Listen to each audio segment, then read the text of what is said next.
तो hello everyone, इस video में हम बात करने वाले हैं आईसीआर 2025 काउंसलिंग प्रोसीजर के बारे में। आपने आईसीआर के पोर्टल पे रजिस्ट्रेशन कर रखा है। रजिस्ट्रेशन करने के बाद आपका रैंक कार्ड भी आ गया होगा। रैंक कार्ड आने के बाद आपका जो रैंक है उस रैंक पे कौन सा कॉलेज अलॉट होगा, कौन कौन सा यूनिवर्सिटी में आप एलिजिबल हैं, आपका सब्जेक्ट ग्रुप क्या है, आपका कैटेगरी क्या है, अगर आप कैटेगरी क्लेम कर रहे हैं तो आपका कैटेगरी रैंक क्या है, और जो भी रैंक आपका आया है उस रैंक पे कौन कौन सा कॉलेज में आप एलिजिबल हैं, कौन सा कॉलेज आपको मिलेगा। बहुत सारा कन्फ्यूजन आपके दिमाग में चल रहा होगा। तो ये सारा कन्फ्यूजन को हम इस वीडियो में दूर करेंगे, और जो काउंसलिंग का हुआ बना के रखा है यूट्यूब पे, वो सारा मिथ इसमें दूर होने वाला है। तो आप वीडियो को शुरू से लेकर अंत तक देखें, एक एक बात को समझे, और एक लास्ट में हम बताएंगे कि आपको काउंसलिंग में पार्टिसिपेट करना है या नहीं करना है। आप किसी के पेड काउंसलिंग में जाना चाहते हैं या नहीं जाना चाहते हैं। अगर आप मेरे भी काउंसलिंग में आना चाहते हैं तो आपको वहाँ पे ऑप्शन दी जाएगी। तो वीडियो का जो फर्स्ट पार्ट रहेगा वो डॉक्यूमेंट के ऊपर रहेगा, उसके बाद फिर हम प्रेफरेंस के ऊपर जाएंगे, फिर आपका कैटेगरी के ऊपर जाएंगे, और लास्ट रहेगा काउंसलिंग में आपको पार्टिसिपेट करना है या नहीं करना है। तो सबसे पहले फर्स्ट ऑफ ऑल शुरू करेंगे आपका जो आपका डॉक्यूमेंट है उसके ऊपर। तो आपका जो भी रैंक अभी है, आपका रैंक ऑल इंडिया रैंक 1 हो या ऑल इंडिया रैंक आपका 10,000 हो या ऑल इंडिया रैंक आपका 5,000 हो, कोई भी रैंक हो, सबसे पहले अपना डॉक्यूमेंट के ऊपर काम करना है। तो जो भी डॉक्यूमेंट है उसको पहले आप वेरीफाई करें कि आपका 10th का मार्कशीट, 12th का मार्कशीट, 12th का सर्टिफिकेट, 10th का मार्कशीट, आपका रेसिडेंटियल सर्टिफिकेट, जो कैटेगरी क्लेम कर रहे हैं वो कैटेगरी सर्टिफिकेट, आधार कार्ड, इसमें सारा आपका नाम, आपका फादर नेम, आपका मदर नेम, आपका डेट ऑफ बर्थ सब जगह मैच कर रहा हो। इसके बाद अगर आप कैटेगरी क्लेम करते हैं S C, S T, OBC, NCL या ईडब्ल्यूएस, जो भी आप कैटेगरी क्लेम कर रहे हैं, आपको वहाँ पे सेंट्रल गवर्नमेंट का सर्टिफिकेट अपलोड करना पड़ेगा।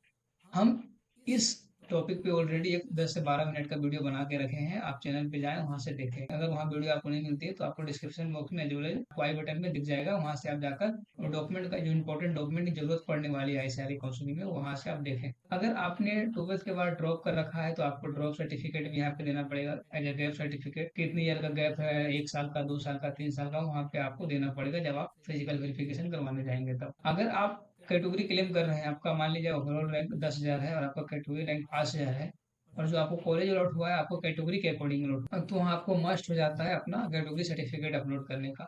और आईसीआर ने ऑलरेडी मेंशन कर रखा है कि आप जो भी कैटेगरी से बिलोंग करते हैं आपको वहाँ पे सेंट्रल गवर्नमेंट का सर्टिफिकेट अपलोड करना पड़ेगा। अगर मान लीजिए आपका जो सर्टिफिकेट है S C, S T, OBC, NCL या ईडब्ल्यूएस स्टेट गवर्नमेंट का, तो आप उसको सेंट्रल गवर्नमेंट का बनवा लें। अगर आपका स्टेट में सेंट्रल गवर्नमेंट का नहीं बनता है सर्टिफिकेट, तो आईसीआर का जो सीबीटी का जो ब्राउचर था या आईसीआर का जो ब्राउचर आएगा उसमें ऑलरेडी उसमें सर्टिफिकेट का फॉर्मेट मिलेगा।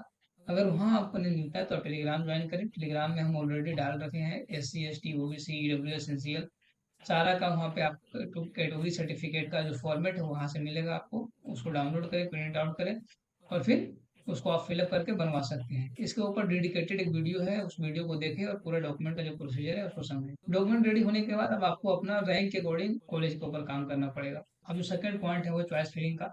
तो आपको चॉइस फिलिंग किस अनुसार से करना है, क्या क्या चीजों को ध्यान में रख के आपको चॉइस फिलिंग करनी है। तो सबसे पहले अगर आपका रैंक, तो इसमें भी हम 3 पॉइंट पे बात करेंगे। फर्स्ट है कैटेगरी। अगर आप कैटेगरी क्लेम कर रहे हैं और आपका कैटेगरी रैंक भी है और ओवरऑल रैंक है, तो आपको चॉइस फिलिंग अपने कैटेगरी के अकॉर्डिंग करनी चाहिए। अगर आपका रैंक ओवरऑल रैंक ज्यादा है, जैसे हम एग्जांपल लेते हैं कि आपका ओवरऑल रैंक है 10,000 और आपको कैटेगरी रैंक है 5,000, तो यहाँ पे आपको कैटेगरी के अकॉर्डिंग चॉइस फिलिंग करनी चाहिए। Top to bottom. Top to bottom मतलब सबसे पहले आपका जो कॉलेज होना चाहिए वो सबसे पहले वो कॉलेज होनी चाहिए जो आपकी कैटेगरी में मैक्सिमम नंबर ऑफ सीट रखती है। जैसे ओबीसी एनसीएल कोई स्टूडेंट है, ओबीसी एनसीएल कैटेगरी से बिलोंग कर रहा है, तो वो सबसे पहले वो कॉलेज को रखेगा जिसमें ओबीसी एनसीएल का मैक्सिमम सीट है। इससे क्या होता है कि इससे जो प्रोबेबिलिटी है आपको कॉलेज मिलने का वो बढ़ जाती है। वहीं अगर कोई टॉपर है, जैसे वो जिसका रैंक है 1 to 10 या 100 है, 1000 है या 2000 3000 है, तो वो लोग टॉप बाय जा सकते हैं कि हमें टॉप यूनिवर्सिटी को फर्स्ट प्रायोरिटी देना है। फिर गर्ल्स का एक प्रॉब्लम आता है कि वो अदर स्टेट ज्यादा दूर नहीं जाना चाहते हैं अपने स्टेट छोड़कर। अपना स्टेट या अपने सराउंडिंग स्टेट में जो भी एग्रीकल्चरल कॉलेज है जिसमें उनको जो दूरी है ट्रेवल करने का जो डिस्टेंस है वो कम हो, तो वो अपने स्टेट या अपने सराउंडिंग स्टेट में चॉइस फिलिंग कर सकते हैं। तो वो वहाँ भी उसको ध्यान में रखकर अपना चॉइस फिलिंग करना पड़ेगा उनको। फिर कुछ स्टूडेंट का इकोनॉमिक कंडीशन सही नहीं होता है, वो अपना फी अफोर्ड नहीं कर सकते, भला ही उनका रैंक 1000 के अंदर है बट वो फी अफोर्ड नहीं कर सकते हैं। तब वहाँ पे उनको अपना जो इकोनॉमिक कंडीशन है उसको देखते हुए जो minimum number of fee structure है कॉलेज का, उसको उनको फर्स्ट प्रायोरिटी देनी चाहिए। उसके बाद उससे ज़्यादा जो फी स्ट्रक्चर है उसका उसको देनी चाहिए। उसका एक अलग लिस्ट आपको बना के वहाँ पे चॉइस फिलिंग करना पड़ेगा। कुछ यूनिवर्सिटी क्या करती है कि अलग अलग एलिजिबिलिटी क्राइटेरिया सेट करके रखी है कि अगर आप एग्रीकल्चर करना चाहते हैं हमारे यूनिवर्सिटी में, तो आपको हम एडमिशन तभी देंगे जब आपका 12th में फिजिक्स केमिस्ट्री बायोलॉजी रहा होगा या फिजिक्स केमिस्ट्री मैथमेटिक्स रहा होगा। तो ये भी आपको ध्यान में रखना पड़ेगा कि क्या हम इस यूनिवर्सिटी का जो हम चॉइस में डाले हैं 1 रैंक पे या 2 रैंक पे या 3 रैंक पे, इसमें हम एलिजिबल है या नहीं है। जब आप आईसीआर का काउंसलिंग ब्रोचर रिलीज करेगी आईसीआर अपने पोर्टल पे, तब वहाँ पे आपको सारा एलिजिबिलिटी क्राइटेरिया मिल जाएगा। कुछ यूनिवर्सिटी का ब्लैंक रहेगा तो वहाँ पे आपको उसके वेबसाइट पे जाकर देखना पड़ेगा कि इसमें हम एलिजिबल है या नहीं है। उसके बाद आपको चॉइस फिलिंग करना पड़ेगा। अगर आप एबीसी ग्रुप से बिलोंग करते हैं और कोई वैसी यूनिवर्सिटी को फिलअप कर दिए हैं जो एबीसी का एडमिशन नहीं लेती है, तो यहाँ पे क्या होगा, आपका सबसे पहले यूनिवर्सिटी डॉक्यूमेंट वेरिफिकेशन करेगी और फिर आपका जो एलिजिबिलिटी क्राइटेरिया है वो आप मीट कर रहे हैं या नहीं कर रहे हैं उस यूनिवर्सिटी का। अगर आप मीटअप नहीं करेंगे तो उसी समय आपका डॉक्यूमेंट वगैरह वहीं पे सारा कुछ रिजेक्ट कर दी जाएगी और वहाँ पे एक रिमार्क में लिख के आ जाएगा आपका पोर्टल पर, यूनिवर्सिटी का एलिजिबिलिटी क्राइटेरिया को मीटअप नहीं कर रहे हैं। जैसे ही आपका इस तरह का प्रोसीजर शुरू हुआ, आप ऑटोमेटिक काउंसलिंग से बाहर हो जाएंगे, क्योंकि आपको वहाँ पे अपग्रेड का भी ऑप्शन नहीं मिलेगा। और एक बार आप काउंसलिंग से बाहर हुए, आपको 1 से लेकर 4th राउंड तक आप बाहर ही रहेंगे, फिर आपको मॉपअप में मौका मिलेगा। तो मॉपअप में बहुत कम सीट रहती है, बाई चांस किसी को मिलने का चांस होता है कि उसमें उसको मिलेगा या नहीं मिलेगा। तो ये सारी जो दिक्कतें हैं इसको ध्यान में रखते हुए आपको चॉइस फिलिंग करनी पड़ेगी। तो यूट्यूब पे बहुत सारा वीडियो आपको मिलेगा चॉइस फिलिंग के ऊपर, है ना। बहुत सारा डर भी पैदा कर दिया है यूट्यूब वाले ने कि आपको कुछ इस तरह से चॉइस फिलिंग नहीं किए तो ये होगा वो। प्रेफरेंस या चॉइस फिलिंग काउंसलिंग के नाम पे एक लिस्ट मिलेगी, वही लिस्ट सब जगह सर्कुलेट होगा।